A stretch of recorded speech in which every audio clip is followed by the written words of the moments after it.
Rev it up and welcome to Cars Yeah, show number 2296. Today we're going to be talking about a marque that I love, Porsche, their 75th anniversary, and specifically their 356 model, the car that launched it all.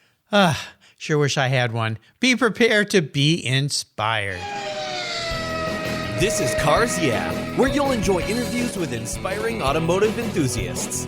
Mark Green is here to provide you with a fuel injection of automotive inspiration. So get in, sit down, buckle up, and get ready for a wild ride here on Cars Yeah.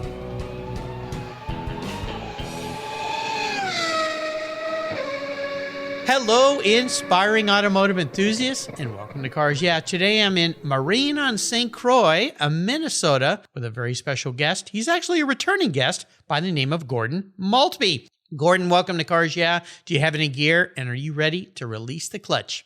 I'm ready, Mark. You know, you were a guest way back, number 232 in April of 2015. My goodness, a lot has changed in the world and our lives since then. But I'm really happy to have you back, and you're going to be sharing a fantastic book with us today. But before I introduce you and we get into this book, I didn't ask you this question last time you were on the show. What's one little thing that most people don't know about you, Gordon? Well, I guess the one thing that might surprise people is that I hate waxing cars. Okay, fair enough. Yeah, you like driving them. I know that. I do. Waxing is, I enjoy working on cars, but waxing, polishing, cleaning, toothbrushes, that sort of thing, it's just boring and tedious. I'd rather do almost anything else, like bleed the brakes or adjust the clutch. True car guy. Well, I'm going to have to send Mr. Miyogi over there, wax on, wax off, to give you a little attention to the waxing part. But no, I get it. I'm on the other side. I'm a car fanatic. I've always been about keeping cars clean. But as the past few years have gone by, I've kind of eased off of some of that. It's not as interesting anymore. Maybe I finally matured a little bit. I'm doing some other things with my life, but I liked working on cars as well. But you're so much more knowledgeable when it comes to working on cars that it's probably easier for you. I understand. Yeah, times change and no problem. And there's lots of people out there who do a great job and take care of your cars, waxing and polishing. So I get it. Very good. Well, we're going to have some fun. Let me give you an introduction. Gordon Maltby was introduced to Porsche way back in 1973 when he bought a 1969 911S. It would be followed by dozens of Porsches of all kinds over the years. Lacking the deep pockets needed to pay specialists, there we go. He learned how to build engines, do bodywork, upholstery, and gain an insight into all these cars' systems. 2 years of art school, then a few years working as a mechanic, and a few more years in a printing business led to a job as art director for classic Motorbooks. And in 1990, he wrote Porsche 356 and RS Spiders. At the time, when there were a few books on the Porsche 356, then a variety of experiences was the perfect background for a new job as editor and publisher of the Porsche 356 Registry. I've been a subscriber for many years, back in 1992. 26 years later, he retired, having developed the magazine into a premier publication on old Porsches. And during this time, his company, RPM Autobooks, also published several Porsche titles, the 356, 911, and 912. And today, Gordon is going to share his new book that was commissioned by Motorbooks, our friends who are publishers there of many fine books. His is titled Porsche 356 75th Anniversary, and it celebrates the first Porsche model and the company's early history. Sit tight. We're going to have a little visit from our sponsors now. Give them a little love, and we'll be right back. Years ago, when it was time to renew my collector car insurance policy, my carrier's rates went up. Way up, but my usage was the same and I never made a claim. I didn't even have a ticket. So what's with that? So I turned to American Collectors Insurance. Has your collector car insurance recently raised your rates for no good reason? Tired of paying an annual membership fee? Then it's time to look around and call American Collectors Insurance. I shopped around, I asked friends for recommendations, and found a winner that I can trust. And boy, I'm glad I did. I saved hundreds of dollars every year and slept better at night knowing my baby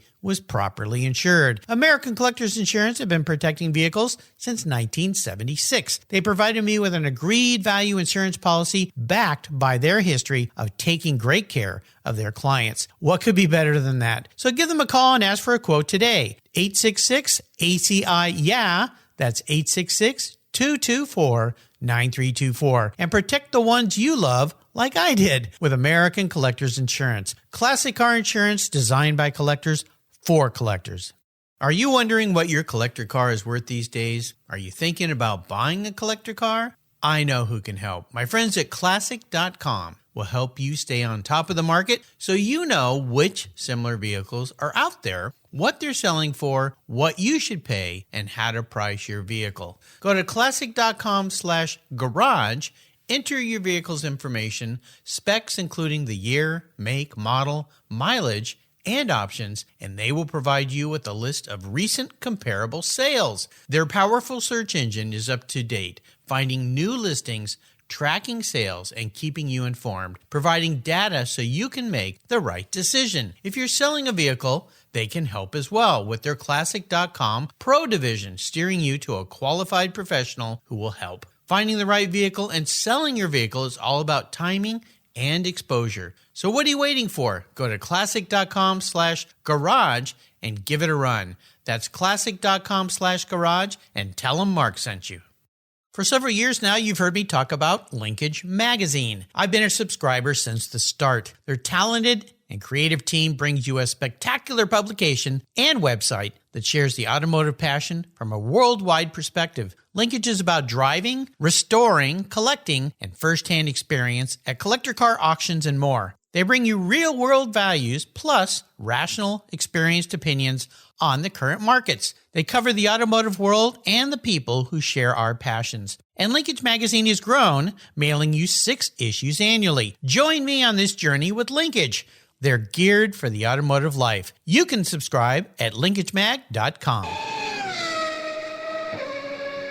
So, Gordon, this book is tremendous. As you know, I'm a Porsche 356 fan. Should have bought one a long time ago because they've become a bit unobtainium.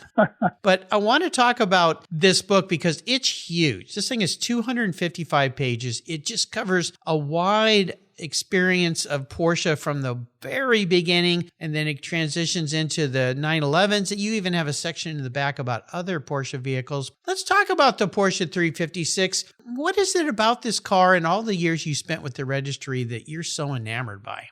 The 356 is a car that really just somehow appeals to people, both visually and for a number of other reasons. One of them would be the car is fairly simple compared to today's cars. Of course, it's just a box of bolts. It's very simple, but there is this appeal that goes beyond the way it looks and the simplicity and the way it runs, and the ergonomics is also something that's really kind of important. When you get in the car, all the 356s, once you're inside, there's really plenty of room. You don't feel cramped, and there's a connection that people feel to it.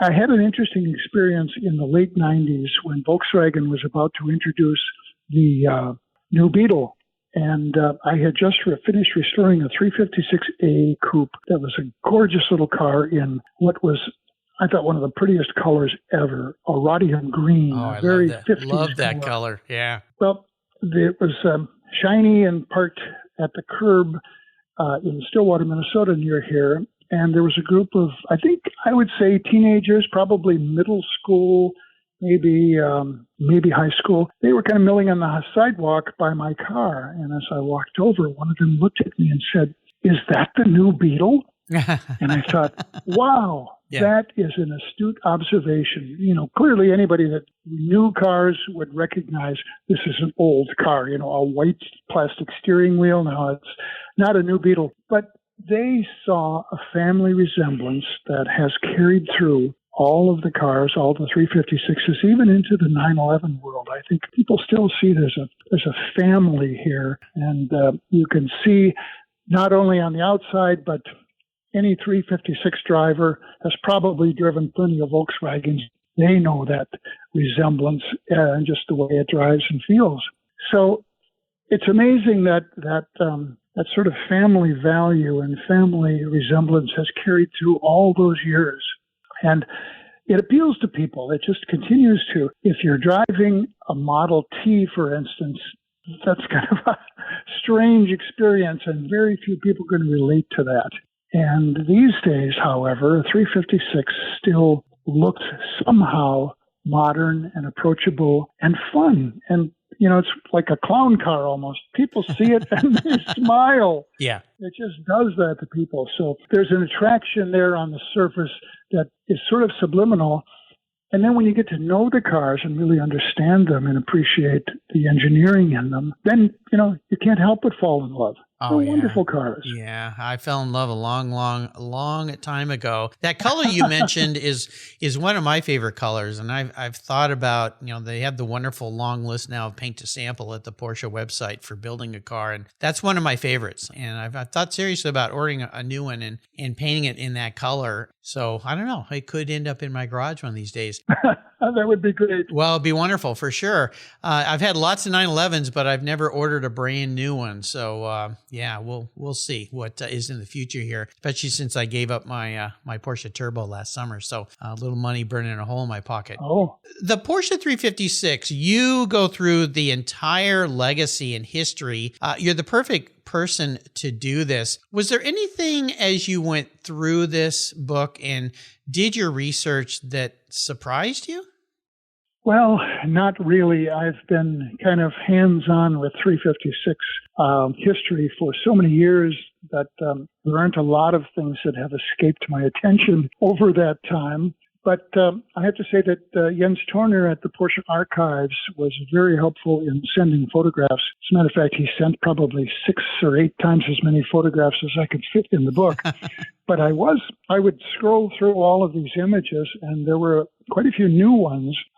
Some of them are in the book. So I'm happy to say that some of those images, people picking the book up won't say, oh, yeah, I've seen this one before. There's a lot of new stuff in there.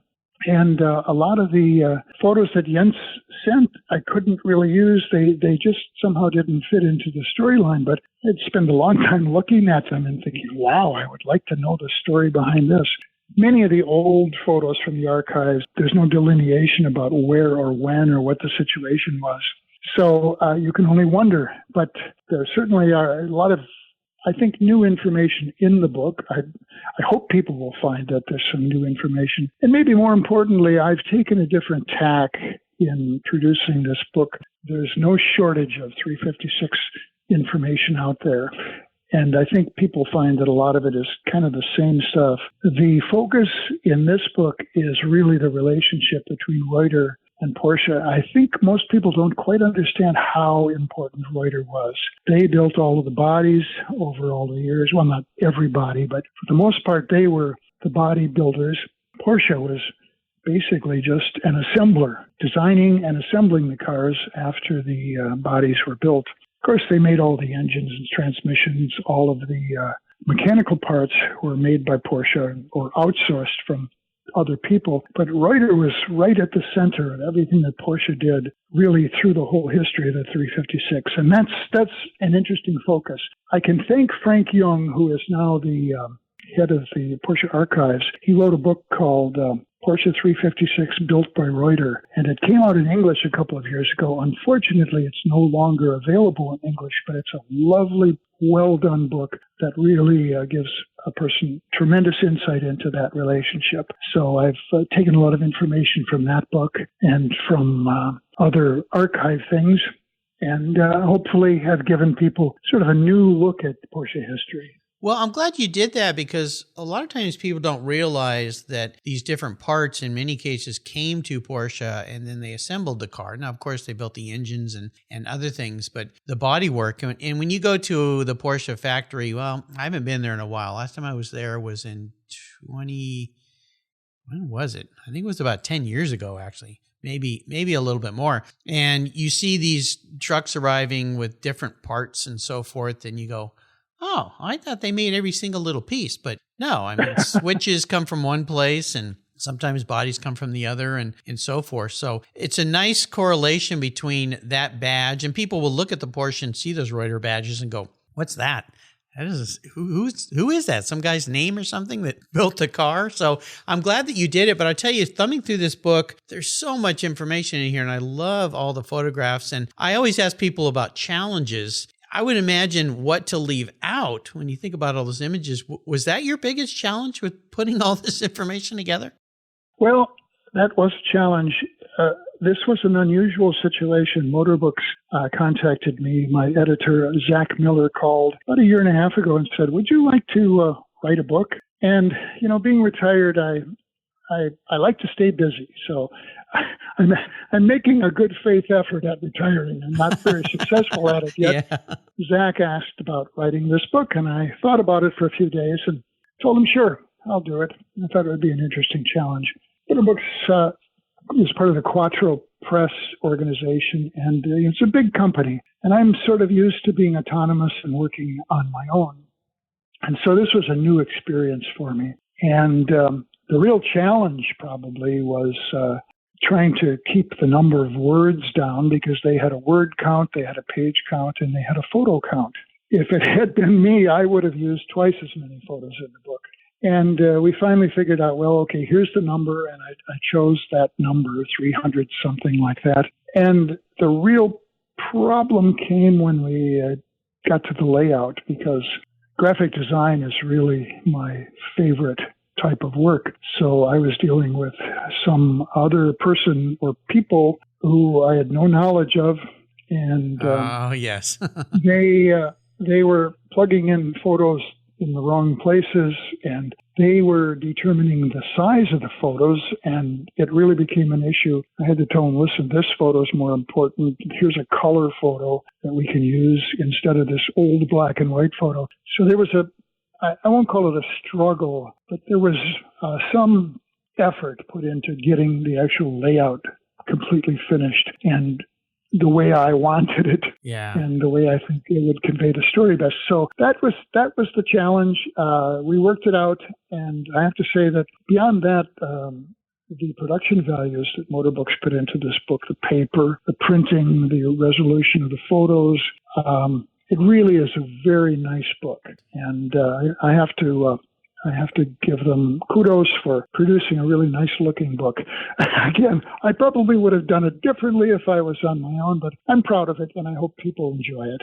Well, it's wonderful, and I understand that being a designer myself, when you start working with other designers who do things differently, it can be a challenge. And you were a big part of, obviously the 356 Registry magazine for so long, and I'm trying to think how many decades I've, been a subscriber to that because I love it. So yeah, that can be a bit of a challenge when someone says, no, do it this way. But I would imagine because of your history with the car, you had so much more knowledge of the importance of certain images over others. You had a little bit of a trump card there to be able to help make the book what it is. And it certainly turned out fantastic. So in Motorbooks, they do such a great job. I think probably a third of the books in my car library are probably Motorbooks. And I've got, I'm nearing 1,000 books now in my library. So I figure when I'm old and feeble and can't go to the garage anymore, I have a lot of reading I can do and sit and enjoy. So it sounds like it. Yeah, absolutely. Yeah. I'm trying to categorize it all right now with an archive type thing and listing everything I have. And I kind of sometimes go, holy cow,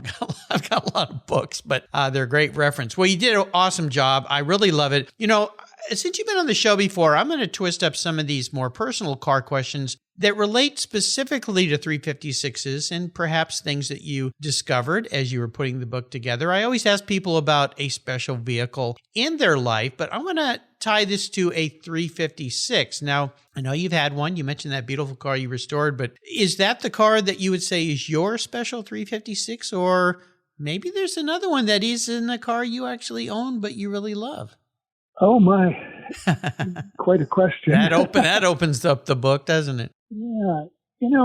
I have to admit I've owned several 356s. I've never owned an open 356 because even 20 or 30 years ago, I couldn't afford open cars. They were just too expensive. So mine have all been coupes, and probably the best one I ever owned was an unmolested car, but I just ended up selling it because I didn't want to restore it. And I ended up restoring a car that really was pretty beat up. That a rhodium green car started out as a pretty rough car. I mean, it ended up being a nice car, but boy, the work involved.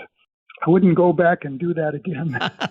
So, No. I have to tell you, the 356s probably don't have the same place in my heart that the 911 does.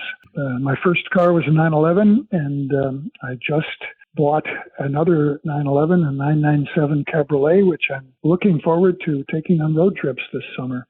So the really special cars in my life, though, have probably been maybe some Mercedes. I've had a few Mercedes 220 SE coupes, lovely cars, just love the look of them. And I had a 190 SL, which sort of was my introduction into German cars.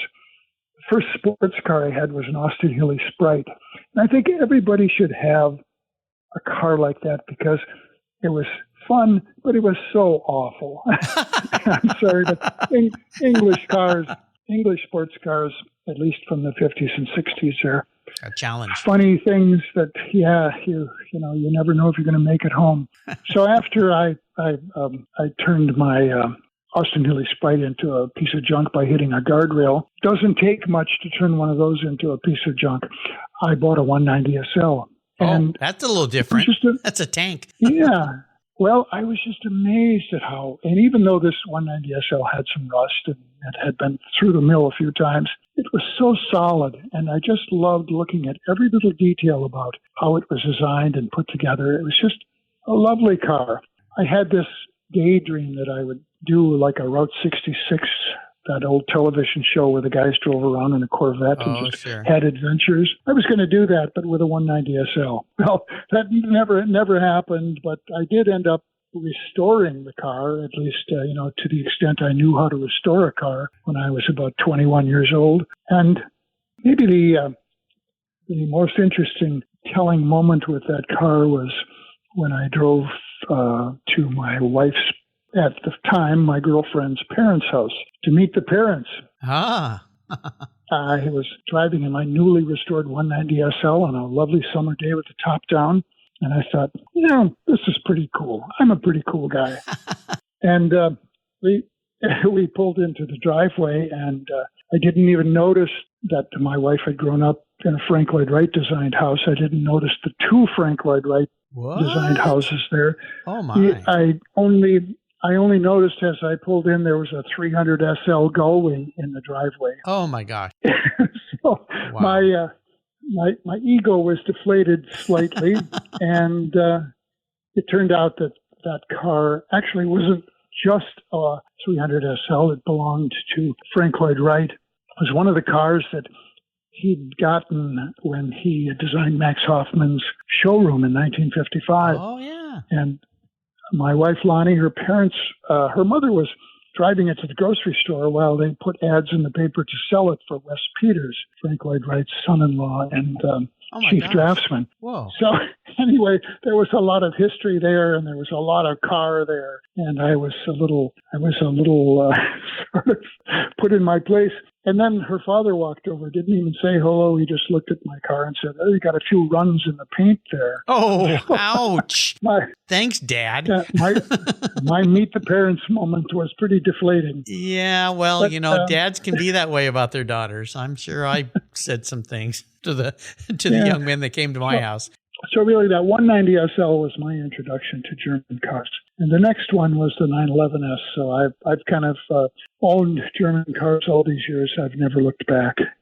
What a story. I mean, fantastic. And I'm going to talk about a book you wrote in regards to Frank Lloyd Wright, because I've got a strong affinity for that gentleman because my father was an architect and he taught me about him way back when. But I know Frank Lloyd Wright was into cars. So that is a really, really, really cool story. I love it. The first Porsche 911 I ever drove was a 70 911S that was in sepia, that brown color. A neighbor up the street who was a general manager at a Porsche, or actually a Chevrolet dealership, he brought it home once, and I had just turned 16, and he said, "Hey, Mark, I know you like Porsches. Would you like to drive this?" He goes, "We got this car in trade. Maybe your folks will buy it for you. And of course, I ran that by my folks, and I think they're still laughing today. Yeah, that wasn't going to happen. But oh man, yeah, I remember that I had already been bit by the Porsche 911 bug with that one.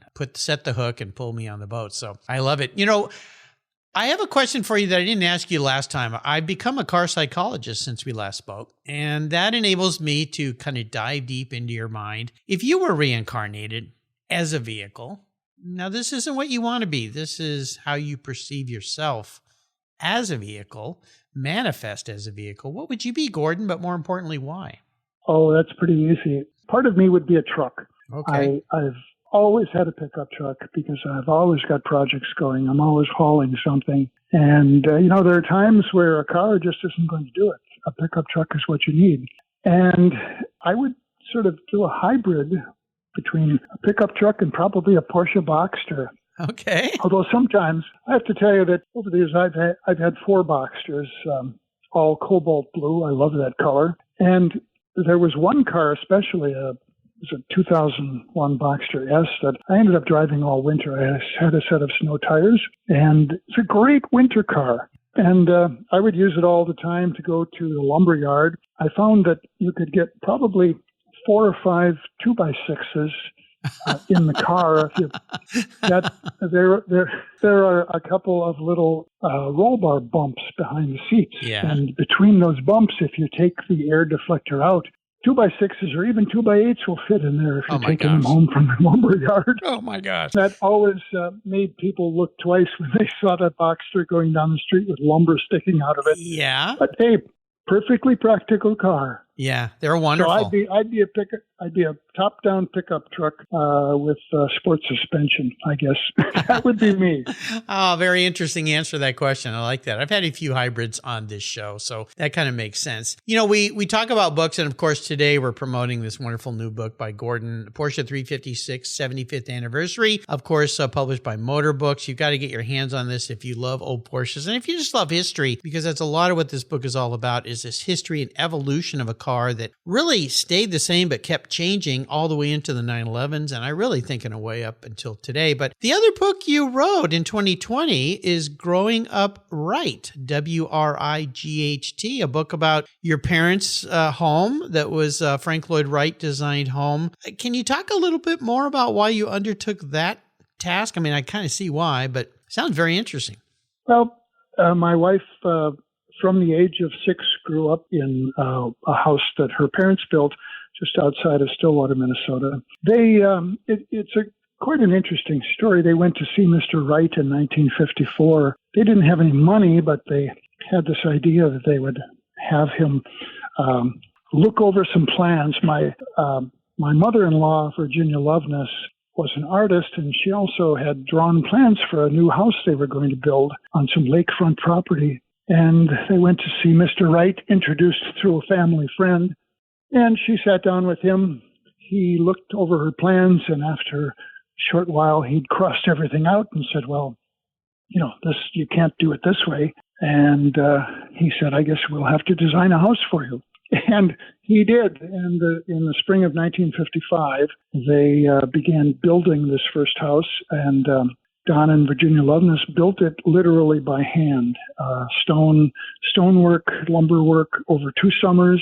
And then at the end of 1956, they moved in. And is there a documentary on? I've seen this story, I think, on YouTube. Is there a documentary about this? We have produced 2 YouTube videos about this. Oh my gosh, that's you? I mean, that's your, yep. I had no idea. Oh my gosh, I loved that. I watched that. It was fascinating. Well, it's been kind of fun. I've morphed from being a print guy into being a video guy, which I'm not very good at yet, but practice. We've enjoyed doing these videos, and one of them has I think 60,000 views, and the other one has only been up a month, and it has 35,000 views. So it's striking a chord with people out there. Oh, you did a wonderful job. And the reason I found it was, well, you're welcome. I'm not surprised, though, with your eye. The reason I found it was I was looking at a video about a home that just recently sold in Carmel by the Sea out on the water, a home I've seen many times that was in a family forever, and they finally finally, they just sold it. I'm shocked they sold it, but they had some videos, was the grandson of the lady who built the house. And then for some reason, YouTube links up with other things, and that's how I found yours. So I'll put a link to both of those on Gordon's show notes page. If you have a love for architecture and Frank Lloyd Wright homes, I think you really enjoy this very much. That's you. That's your wife. That's wife's family. Incredible. Small world, isn't it? Yeah. It's just absolutely fascinating. Yeah. Well, I'm going to enable you to go on the ultimate drive today, Gordon. I'm going to buy you any Porsche. Park any Porsche at all. Don't worry about the price. I'm going to park it in your garage and you can take it on a drive anywhere with anybody, even somebody from the past who's no longer with us. So for a diehard Porsche guy that's had so many of these cars over his lifetime, what does the ultimate drive look like for you if money is no worry? Oh, my. That's a good question. Mark, I have to tell you, it probably wouldn't be a Porsche.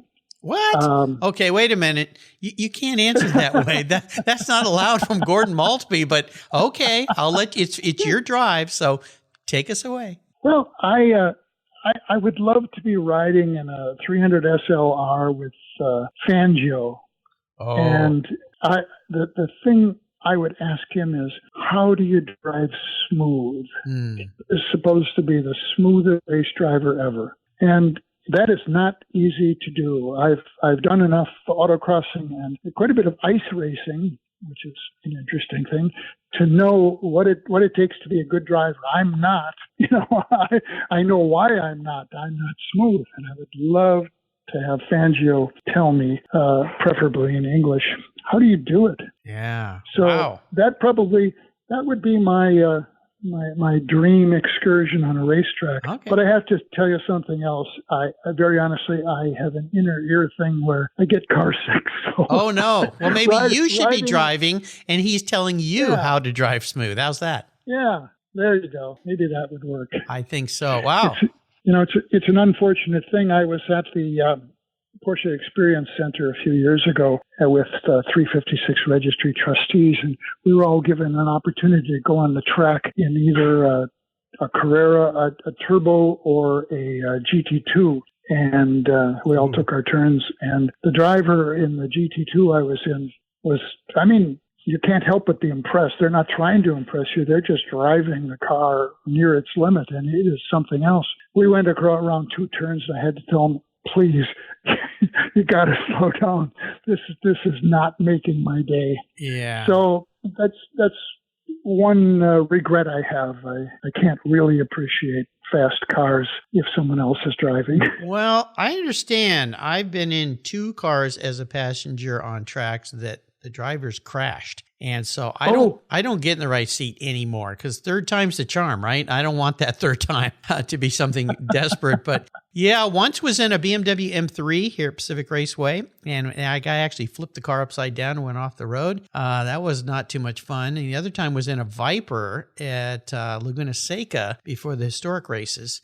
And the guy did a 356, no, a 360. That would be something else.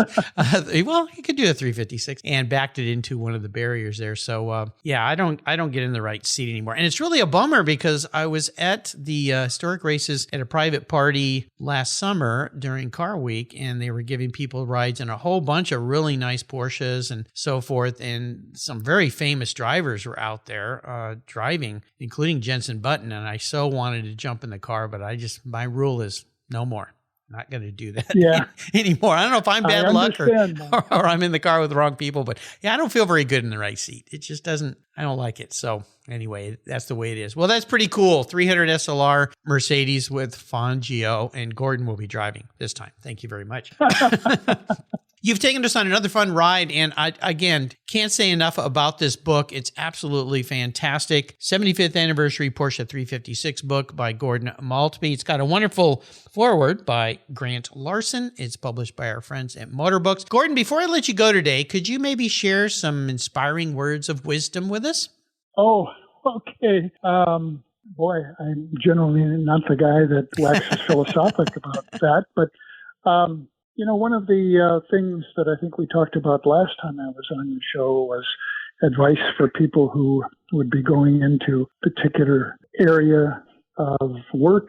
And, my area, publishing, editing, writing, is something I kind of fell into, but I really have enjoyed it.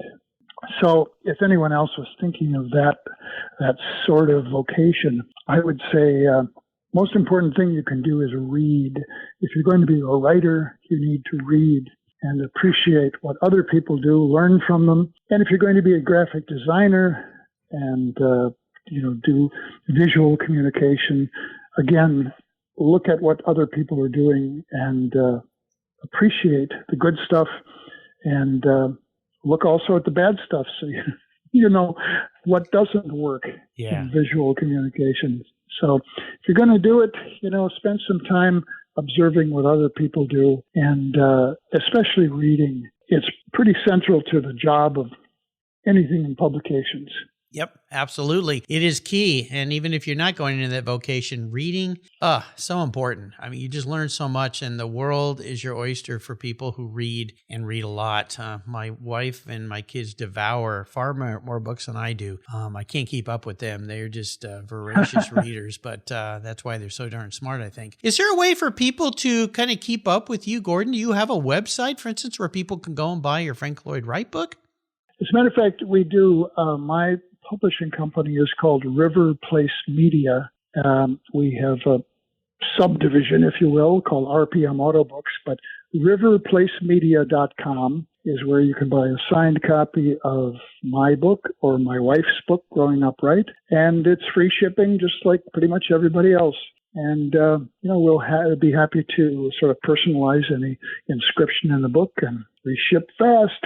All right, cool. So that's where you can get it. All right, I'll put a link to that. I'm going to have to get me one of those books about your wife growing up right. That is just fascinating. So funny, small world, but there you go. Also, a big shout out to Steve Roth at Motorbooks and the entire Motorbooks team, Zach as well, for publishing this book and allowing me to reconnect with Gordon this way, which is so nice. Gordon, thanks for being so generous and coming back to visit me here. Love this new book. Until you and I talk again, hopefully I'll see you somewhere down the road, maybe in an SLR. Who knows? All right. It's been fun. Thanks so much, Mark. You're welcome. This has been a delight. Being a professional automotive technician today requires an understanding of technology, computers, and electrical systems that are highly advanced and very complex. Cars Yeah is pleased to support TechForce Foundation. It's one of our charities of choice, and its efforts to help young people pursue the technical education and careers as automotive techs. Through scholarships, grants, and good old-fashioned hands-on experience with cars, trucks, boats, and more, TechForce and Cars Yeah are working to connect young people with viable careers in the automotive sector. Join us by visiting techforce.org today. Thank you so much for joining us on today's ride here at Cars Yeah. Drive on over to carsyeah.com to find show notes and inspiring automotive fun. Download your free copy of Filler Up, a fun book filled with gorgeous photographs of fuel filler fun, including quotes from more inspiring automotive enthusiasts. Download your copy today, and we'll see you next time on Cars Yeah.